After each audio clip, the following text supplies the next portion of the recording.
Hi guys, I'm so excited. Dune Imperium has a new announcement, Dune Imperium Uprising. I am so excited. So here's my react video, Long Live the Fighters. So there's a lot of things that are here and I've looked at it and I've stared at it in detail. And so let's take a look. So everything is based on what was announced, and I think a lot of text was there and a lot of things were shown. There are multiple leaders, and I won't even be reviewing the leaders or the cards. I'll just be talking about like the mechanics and things as a whole from what we know or what we are guessing based on how Dune is played. So what was stated, right, is Dune Imperium is a standalone sequel that expands the Dune Imperium blend of deck building and worker placement. It has always been a deck building and worker placement game. Continue to balance military might with political intrigue, wielding new tools in pursuit of victory. So the new tools are as such. So Spies shore up your plans, vital contracts expand your resources, or learn the ways of the Fremen and ride mighty Sandworms into battle. Then there's a 6-player mode that pits 2 players against each other, but we'll talk about that in another video. So the Imperium awaits. I think that the key things to point out from this is that it's a standalone sequel. It means that you buy this and it's like a base game by itself. You know, it's Dune 2. Essentially is Dune Imperium 2, right? And now there are a bunch of new things. So there are spies, there are contracts, and then there are sandworms. Okay, so these 3 new things. So once again, I'm very happy that it's a new game, new entry point for a lot of players, you know, and then it'll bring players to play the old version as well. Yeah, just more eyes are great. I expect this game to do insanely well. So we'll talk about a few different things, and we'll talk about it being standalone first. Right, so standalone, it is a new base game, so not sure if it is compatible with the expansions. It looks like it should be, but it might not be. So standalone, you might think that, you know, if we're going back to base game alone, I highly doubt it. This doesn't look anything like a base game alone. There's a new board, there are new intrigues, new Imperium role, new combats, and new mechanics. So there are so many new things on the board, and it's nothing like base Dune. Base Dune has a lot less stuff. And let's just talk about the new mechanics. So these are mechanics that are added onto base Dune. So the first mechanic, right, is Spies. Okay, so Spies will shore up your plans. Okay, and from what I gather, right, Spies is this spot. Oh, you get spies, right, from this spot on the Bene Gesserit. You like the top one. So selective breeding is gone. Now you pay 1 spice and you draw a card and you gain a spy. I think this is what it is. And as you can see next to the space, also there's a spice thing there, a red spice thing there. So everything is based on very poor imaging, and we're just trying to make sense of it. But what are spies? Who knows? What we do know is, right, is that some cards have like these spy icons. So if you look at this, like wheels within wheels, I'm not sure what this references. If you know what it references, write it in the comments. But so let's say this card in particular, when you buy it, you know, if you have a spy on the board, you can play this card and have a very powerful like on play effect. It should be very powerful on play effect that only happens like on a space that is linked to a spy. So it might be tied to intrigues and also be similar to like the flags, you know, like when you win a combat, you put down a flag. So maybe when you go to a space, you get a resource or something. Or maybe when other people visit like one of your spies, maybe you get a Solari, or maybe you steal a Solari for them, or maybe it's tied to like what location it is. Maybe if it's faction space as a specific benefit, or if it's a city space as a specific benefit. I doubt that, but it'd be interesting to see what these spies do exactly. I would think that resources would be the most straightforward, or to enable cards. But if it's just to enable cards, I don't think there will be enough cards to warrant it. So I do think like maybe you get some benefit with regards to spies. So I also suspect reconnaissance, right, will be updated. So in Dune Immortality, the Dune Desert planets were updated to experimentations, right? So now I think they'll probably update the reconnaissance to become like a reconnaissance plus, which is like just have spy access as well. Maybe you can play the reconnaissance and go to somewhere where you have spy access. So it acts as a like a pseudo faction card at times, or maybe it has infiltrate ability. Who knows? So if you look at the board, right? the spies are actually like these spaces between like locations, and I've drawn out like where the grid, the squares are. So like in terms of land strat, right? Like this whole High Council, Mentat, Swordmaster, all one thing. Then these two spaces are one thing. All the factions are one thing. So that like means that if you send a spy there, yeah, you probably control it. I don't think you can send multiple spies, but because they are flat top, maybe they can be stacked. Not sure about that. But most spies are tied to 2 locations. There are 13 spy spots on the board, and every player starts with 3 spies. If you see at this bottom right, this green player, he has 3 spies. So like every player has up to 3 spies to gain. Okay. So the next mechanic that we'll talk about, right, is contracts. So contracts, right, is tied to resources. Okay, so it seems to be like delayed resource. Like you collect a contract and then you collect the reward. So I think when I stare at the board, these look like the contracts, right? They're tied to they're on the board. Not sure what new thing they are, but they're tied to this space here. There used to be wealth. Not sure what it is now, but it's probably a contract space. Okay, and you contract space, you collect contracts by visiting multiple board spaces, or maybe even winning combats. Like if you win this combat, you get a contract, and there's this new spice trade space that also gets you a contract, and yeah, maybe intrigues will also get you contracts as well. So what are the benefits you get? I think go back to previous, like you can get like 3 Solari if you go to a spice trade space, or you go to a city space, you get 2 cards. Probably that's what it is, I think. Or maybe it's tied to specific locations. Like if you look at this picture and this picture, you can see that actually this is the Siege Harbor space, right? So maybe you go Siege Harbor, you can draw 2 cards as well as take the benefit. And then like, so probably maybe it matches up the pictures to like the contracts, and you like go to a specific space, like you get that benefit. And then probably there's a deck of this, and then maybe there are always 2 of them revealed. So the rewards seem to be like equivalent to like 1 freighter icon, which is almost half an action. Or not really half an action, almost a full action actually. So delayed rewards that are probably quite powerful in nature. But interesting to see how they play out. I think the most exciting thing about contracts is that when you have these dynamic setups, right? So these are dynamic setups. Makes the opening actions much more dynamic, no longer static. So I think a lot of times now with player 1, player 2, you are going full space, you're going smuggling, and then player 3 is like does something to go conspire. So it's a very fixed opening. With contracts now, I think that the openings are more dynamic. So I'm quite excited about this. So the next mechanic is Sandworms. You can master the Fremen and then ride mighty Sandworms into battle. So what are Sandworms? Sandworms seem to be these new tokens that everyone has. And yeah, I think the new movie has like Timothée Chalamet riding Sandworms, and he has these hooks. You see these? I think they're called maker hooks. Yeah, and you can see the Sandworm in combat as well. So they are new combat units that count for 3 combat strength. I think if you look at the board closely, it looks like 3. So you might think, hey, these are dreadnoughts. Yeah, they might be similar to dreadnoughts, but hey, we don't have dreadnoughts anymore. We have a new combat unit that gives 3 combat strength. I don't think they are... I'm not sure. I don't think they can be garrisoned. I don't think that they can be stored. I don't think they come back to you. So I'm not exactly sure like how they'll function, but it's quite interesting. And it seems like you only can have Sandworm if you have this following token. So this token here is the... Let me see.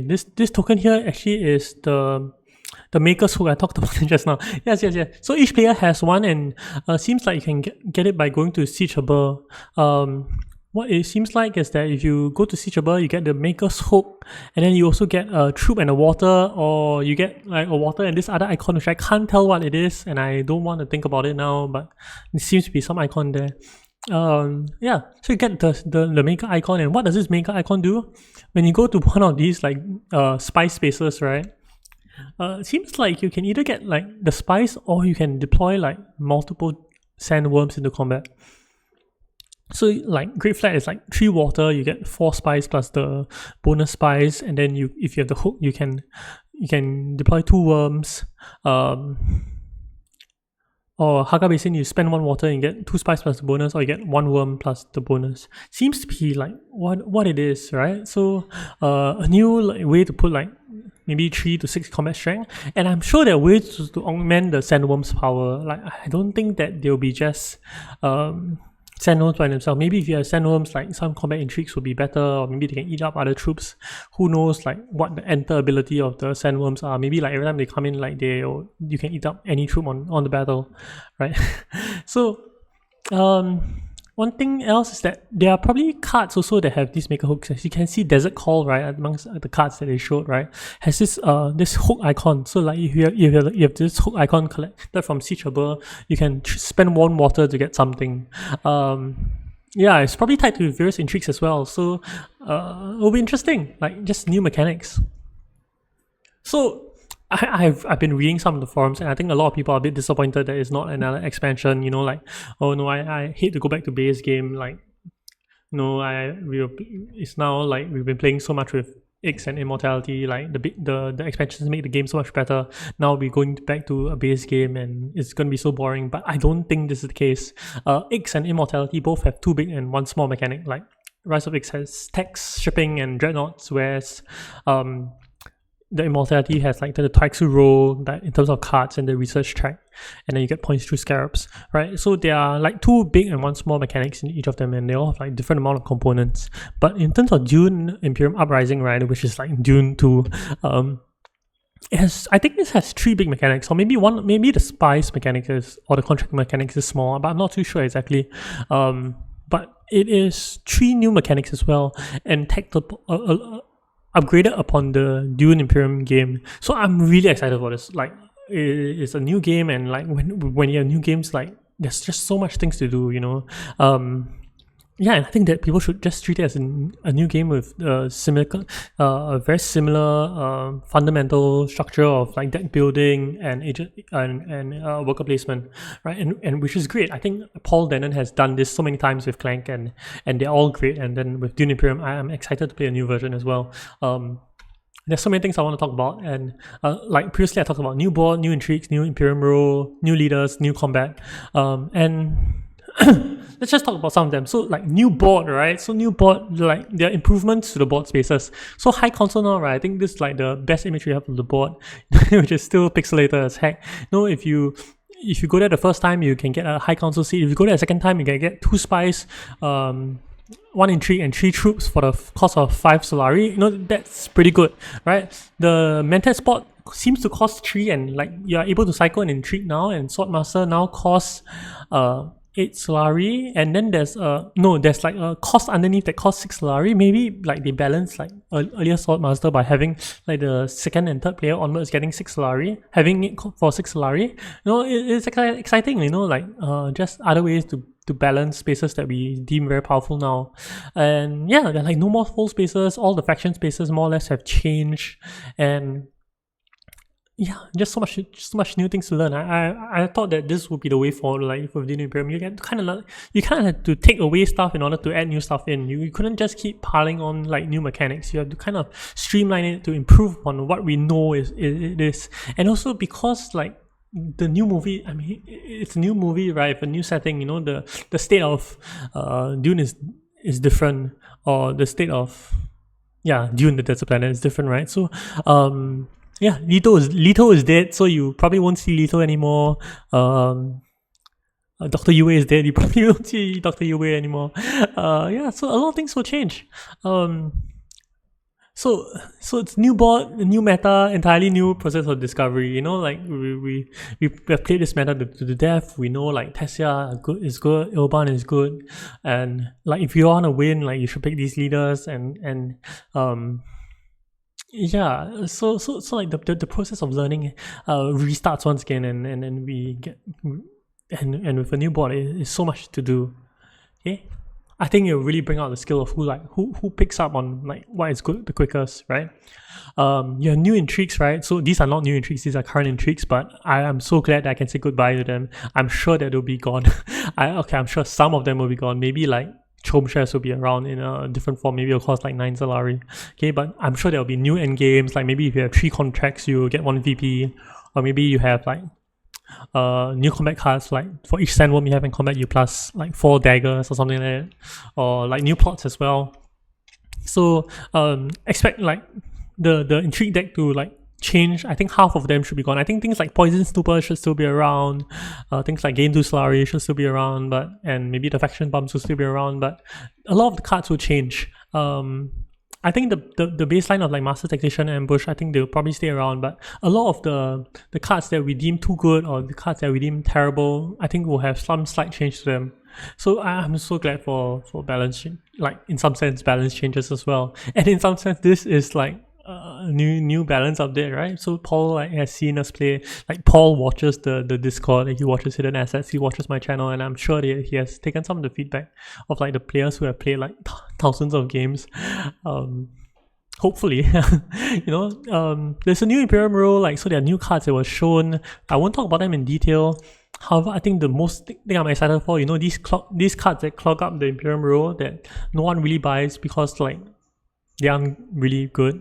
Maybe Felkdev buys like Dr. Dewey, but like no one really buys anything else. And you can say goodbye to them and you can play with new cards. I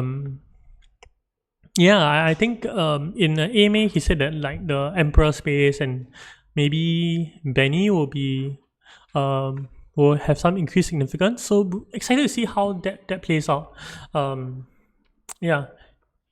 And I guess the Empress space and the Benny place does play out in terms of like contracts and spies.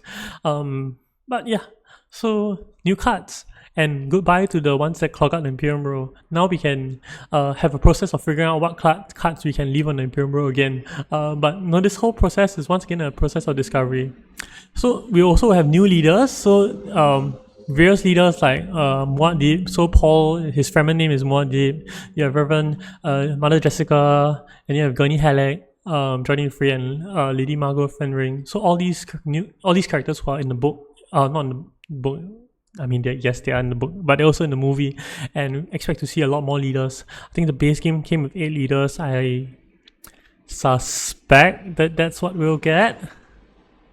Hopefully more. I think 8 leaders is very few. Hopefully we get like 10 or 12. But you can see here we have 3 Atreides leaders, and I guess Margot Fenring has some links to Harkonnen. Maybe we'll see 5-5, or maybe we'll see 3-3-3. I'm not too sure. 12 will be a dream. Hopefully you get 12 leaders, Paul, please. Or let us play some of the base game leaders and just add them in. And put your stamp on it so that at least there'll be enough leaders to go around. Okay. Finally, there are new combat cards. I don't know too much about them, but some of the combat cards no one really likes, like Grand Visions. Like, hopefully you can say bye to it as well. And yeah, Merry Christmas, everyone. It's going to be so exciting. Why do I say that? I say that because like Immortality actually announced in August last year, and by December they released it already. So the teaser dropped in August, and then I think every Monday they posted like one of the mechanics. I expect something similar, like maybe September they post like 1 mechanic, October 1 mechanic, then November 1 mechanic, and okay, release. So I expect also because the announcement was in August, and I expected this announcement. I should have said somewhere that I expected this announcement because I went to check on the Immortality announcement, and I think their pipeline is quite consistent. Like I love Direwolf as a company. If you haven't checked out their games, go and check it out. And so I expect a December or November release. And why do I say this? I say this because the movie is set to release on 2nd November, and I'm sure that they will want some hype to spill over to their board game as well. Maybe they want people to buy the old one, then buy the new one. But I'm extremely excited. Yeah, so I hope you're excited as I am, and please like write in the comments on your thoughts and what you think the other icons that I didn't get, or what do you think I got wrong. There's just so much to be excited about. And I can't wait to host a tournament when this drops. I think the best time for tournaments is like when everyone is new to this. So get ready to play without any scripting. yeah, and go back to like the stone ages of like tabletop simulator. And I hope that everyone's excited for Dune Imperium Uprising. I'll see all of you around. Thanks guys. This is my reaction video.